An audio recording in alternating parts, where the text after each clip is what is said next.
What's up, traders? Julian here from jlewistrading.com, and today we're talking about a market recap on the S&P 500, and that range that we've been talking about for the last week and a half has finally been breached and confirmed, and you can see that that 2801 level that we've been talking about, that zone resistance level, has not only been taken out yesterday, but today it's been confirmed and is moving to the upside.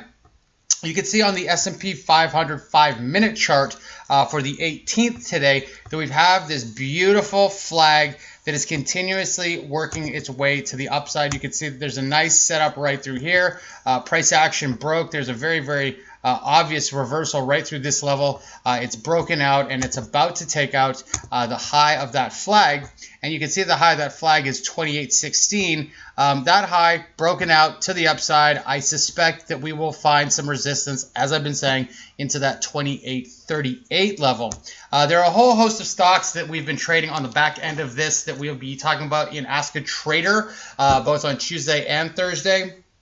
Well, I guess just Thursday, being that today's Wednesday. There's a link below that you can actually hit if you want to become a member to Ask a Trader and check out some of the stocks that we've been trading on a day trade and swing trade basis. And don't forget to like and subscribe. Again, this is just another market review on the S&P 500, and we are watching these key levels. And the next key level in sight is at 2838. There is a titch of resistance up through here. So if that level can be taken out, we'll be cruising on to test market all-time highs on the S&P 500. A lot of bullishness out there. The bulls are clearly coming back, but I'd like to see that 2838 level break. We are seeing some momentum kind of stalling out a little bit, getting a little top heavy.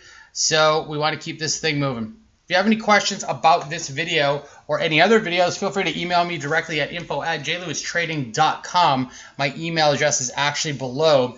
And don't forget to like and subscribe and turn your notifications on so you can receive this right to your cell phone and get updates on the market. So again, we'll be doing these market recaps on Monday, Wednesday, and Friday. Tuesdays and Thursdays is Ask a Trader, which is at 6 o'clock Pacific Standard Time. There's a link below if you want to sign up and get invites for free. Just like and subscribe, and we'll see you in the next video recap.